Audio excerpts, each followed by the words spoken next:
our clients are getting a lot of play at livability.com with their content, but it's also a lot bigger than that, with us really taking a thought leadership perspective on places and really being a resource for people on that next great place to live, whether that's for them to work remotely from, find a new job, retire, look for somewhere maybe their money's going to go the furthest, all of that good stuff. That's the voice of me, Amanda Ellis. I'm your host of this podcast, but in this episode, we're turning the tables and putting me in the hot seat as the interviewee. My colleague Jordan Moore takes on the interviewer role as we discuss our work at Livability Media and how we promote small and mid-sized cities, getting them in front of talent and the people that they want to reach. We also chat about the unique benefits of living in a smaller city and some of the highlights of our research on American relocation and what we want when it comes to where we live. I'm Amanda Ellis, and you're listening to Inside America's Best Cities, a podcast for chamber, economic development, and talent attraction professionals. Learn more about this podcast at livabilitymedia.com. And with that, let's jump in. Welcome, Jordan, to Inside America's Best Cities. This is the first time I've ever gotten to have one of my coworkers on, and we're actually turning the tables today, and you are going to be interviewing me. I'm very excited to learn a little bit more about you, Amanda, and have our audience learn a little bit more about you. First, my name is Jordan Moore. I'm Executive Vice President here with Livability Media. I'm a big listener to your podcast, to our podcast, but I've listened to you talk to so many different guests and organizations on the pod, but very excited to be interviewing you today. Obviously, with Livability, can you tell our audience a little bit more about what Livability is? Sure. We do get to talk to a lot of great people, so hopefully my being the interviewee will hold up to everyone else that we've gotten to talk to. At Livability, though, we are all about small to mid-sized cities in a nutshell, telling their stories, promoting them, and really just letting people know about all those great under-the-radar cities across the country. Very cool. Well, can you tell the audience a little bit more about how we work with our clients?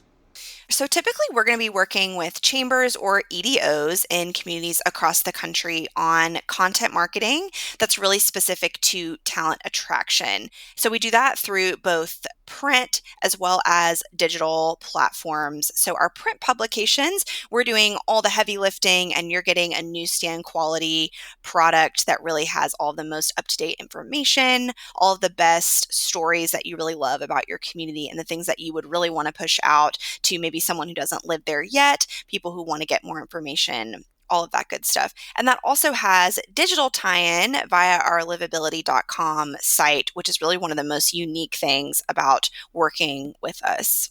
Well, tell our audience a little bit more about livability.com and how they can find it, what they'd find if they get to it. Yes. So I'm the editor-in-chief for livability.com, in addition to getting to do some fun extra things like hosting this podcast. But the biggest thing a lot of our listeners may be familiar with is one of our biggest pieces of content every year at livability.com, our top 100 best places to live in the U.S. Every year we go through a very intense data-driven process to identify 100 small to mid-sized cities that we consider to be the best places to live in a given year. But in general, our clients are getting a lot of play at livability.com with their content, but it's also a lot bigger than that, with us really taking a thought leadership perspective on places and really being a resource for people on that next great place to live, whether that's for them to work remotely from, find a new job, retire, look for somewhere maybe their money's going to go the furthest, all of that good stuff. In a given year, we're reaching millions of people with that content, including that specific audience I mentioned of people looking to make those changes in a new place. And we know those are the people we're reaching from the types of search terms that tend to land people on our site, showing they're people that do have relocation top of mind. So not only providing this content for the groups that we work with, but also giving it that platform where it can really reach the exact people that they want to reach, around the country and even the world, is really what makes working with us unique. Sounds pretty fun to get to cover and learn so much about different places all across the country. In your opinion, what sets smaller, mid-sized cities apart when it comes to attracting talent? I love talking about this because there are several really strong reasons that I think they can be an equally as good or even better place to be starting your life or living your life than some of our country's largest metros. So, some of those are in a smaller or more medium sized city, it tends to be a lot easier to get involved, get connected, really even connect with the movers and shakers in a place. It can be easier to grow when you think about being the big fish in the smaller pond instead of the small fish in the big pond, so to speak, can definitely have its perks. An obvious one is they do tend to be more affordable, tend to be a little bit easier to get around. Nobody likes traffic, right? And also nowadays, most smaller cities still have plenty of amenities and most of what you might want. And if there's something it doesn't have, many of them are still going to be within, 1 to 3 hours of a bigger city where you could access anything that might not be immediately available that you might want. And lastly, just being able to build, kind of tying into what I was talking about, being able to get connected a little more easily, just being able to build a little bit stronger sense of community, meaning, and balance. A lot of larger cities do tend to be a lot more transient with people kind of coming and going a lot or just not really staying that long and therefore not really seeing as much point or even opportunity to invest in a really significant way. And I think that a smaller place offers that much more. You just kind of spoke on it, but a lot of cities have public arts and colleges and great restaurants and downtowns and affordable, et cetera, et cetera. But in your opinion, what makes a place truly special? That's a great question because it's so true. Like a lot of great places do have a lot of those similar things and amenities. So I like to think of those as sort of a baseline. Like they're definitely important to have those cool or interesting things that make your community, give it vibrancy. But in my experience, what really makes a place special is it really is true. And I think we can all relate to this thinking about places we've lived or places we've been, that every place kind of has its own vibe and it's sort of intangible. So I don't know that it's something you can necessarily create intentionally, maybe over a lot of time. But every place really does have their own feel that, some people are going to connect to more than others, like anything.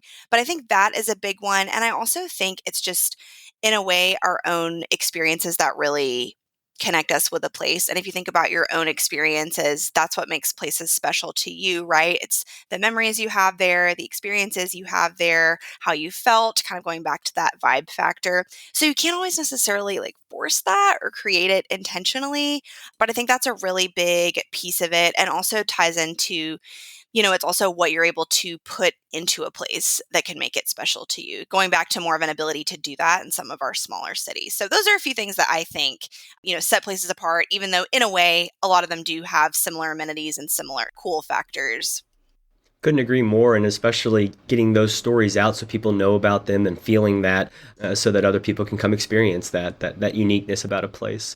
In your opinion, or through livability, what are some of the common triggers that are leading people to relocating? So we do a lot of our own research at Livability on why people make relocation decisions, what they're looking for when they're deciding if a place would be a good fit for them.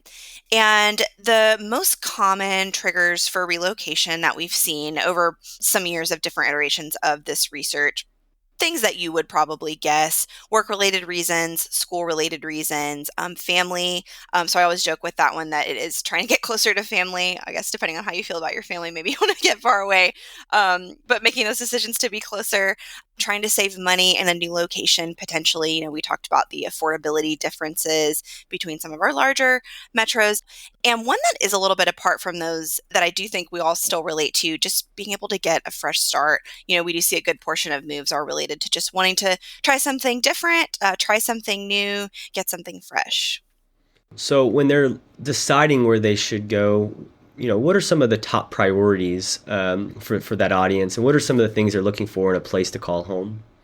So we see the things that are top of mind for people, like the four main factors when they're looking at a place and are like, do I think I would like living here? Or the first thing they would consider, even if they were looking at like a list of places and deciding in between, which we do still see some remote workers doing. Like I could go anywhere now. What would that be? Sure. So again, we've talked about affordability a lot, but that's a big one. What's affordability look like in that place? What does cost of living look like in that place, compared to where you're at, what your budget is, all of those things that we all have to think about. We talked about family a little bit. That is a big one too that people look at: proximity to family, friends, loved ones. Climate is also a big one. So we want to see our preferred weather, preferred temps reflected in a place. So, for example, I hate to pick on winter, but if you hate, winter, you're probably going to be looking at places that's a little more mild than others and reflecting your preferences with that. And another thing that we've seen, especially during and after the pandemic, is just the amount of living space and kind of relating back to costs, like just what are you able to get for your money? And more, of course, is better. Well, how important are having job opportunities versus quality of life when people are making relocation decisions? Do people really up and move without a job? We're here in Franklin, right outside south of Nashville. A lot of people are coming this way, not necessarily with the job in mind.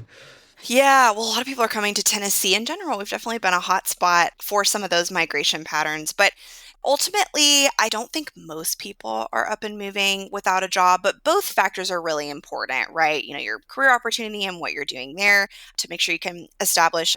All those things we have to think about being able to live your life.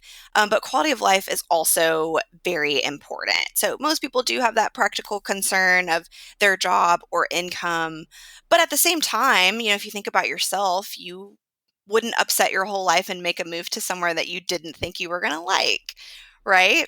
So they both are really key and tie in together. If there was a demographic that might be more likely to just sort of like make those changes and just sort of see where they land, I think it's probably going to be some of our folks, just out of college or not too far out that don't have as many obligations, right? And could just sort of be like, oh, well, I'm going to try this, see where I land. If it doesn't work, I'll go back home. So, I mean, I do think there's a small portion of people that might be open to that. But ultimately, I think it's really a balance. And when I say quality of life too, I don't necessarily mean just the fun aspects of quality of life, like things to do, culture, etc. Although of course those are important too, but also just the basics that really go into being able to have a good life somewhere, housing, healthcare, schools, infrastructure, all of that's part of the picture. Well, why don't you tell the audience a little bit about your background prior to joining Livability? Yeah, so I've been on the livability team for about 3 years now, I guess. And so livability is based in Franklin near Nashville, but our team is largely remote. And we've actually seen people spread out to some other cool cities, which is really neat considering what we do. And I'm actually based in Chattanooga, which is 2 hours away from the Nashville area. So I worked with the chamber here, the Chattanooga Chamber of Commerce, for a long time before coming on board Livability. I was part of their marketing team, so worked on member marketing benefits, events, publications, and really taking that marketing role of marketing our community outside of Chattanooga, which has been a really cool transition to this role where I get to work with a lot of other different communities across the country who are trying to do that same thing. And I also briefly worked at a local PR agency in between these roles. So this one's definitely been a really cool tie in of different things that I've gotten to do. Very cool. Well, what's the best part of your job? So I have two answers to this question.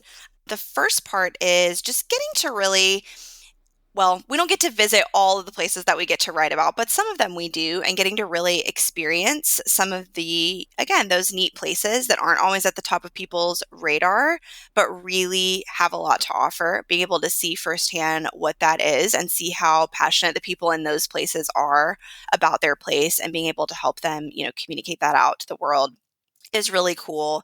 And secondly, I really enjoy, since I have a background in, economic development marketing, I really enjoy being able to plug into that space more. So in addition to my editor-in-chief role for livability.com, I get to lead a lot of our thought leadership resources for people in the industry. So for chamber folks, economic development folks, people who are thinking about talent attraction. So not only this podcast, but we also do a monthly newsletter that covers trends in talent attraction and retention. I'll make sure that link ends up in the show notes, and being able to continue to engage with that, provide resources for those folks, and help them reach the mission and the goals that they're trying to reach. It's definitely a field that makes sort of an underrated impact, I think, on a lot of people's lives, and being able to be a small part of that is really cool. You just touched on resources there a little bit. What are some other livability resources that our listeners might want to follow up on? Yes, so I think I just mentioned the two that I mainly would want to mention here. So this podcast, Inside America's Best Cities, and our Let's Talk Talent newsletter. And I'll make sure we get links for that. We also do, I mentioned, regular research looking at different aspects of American relocation, and our newsletter is a great way to follow all of those things that we're doing. One more thing, actually, that I'll mention, we also do speaking for groups in the space about some of that research on people's relocation decisions and patterns. What really makes a place special, or what makes your place special compared to others that we write about. So happy to be a resource there as well. That's always a lot of fun. Very cool. Well, as a listener, I know we always close with a fun question, and we know you're already based in Chattanooga. So, what would be one bucket list item for someone visiting Chattanooga that they have to do, have to see, have to experience? I have to say, it is a very cute city. We're a river city, so our downtown is on the riverfront, really pretty, lots of outdoorsy stuff to do. I'm actually not very outdoorsy myself, so it's funny like how much I talk about that when I'm talking about where I live, but I'm the first person engaged in a lot of it. But if I had to pick one thing, I think I would say we have a historic walking bridge downtown over the water, and taking some time, especially if it's, nice summer, spring, or fall. Although our winters aren't bad, I'm just not a big winter person. But spending a little time outside to walk the bridge, and then there's a great ice cream place on either side. So doing that, and whichever side you end up on, getting some ice cream would probably be my must do if I had to pick just one. Well, awesome. Well, thank you so much, Amanda, for coming on our pod. Hey, I'm always on our pod. There you go. But today I was in the hot seat. There you go.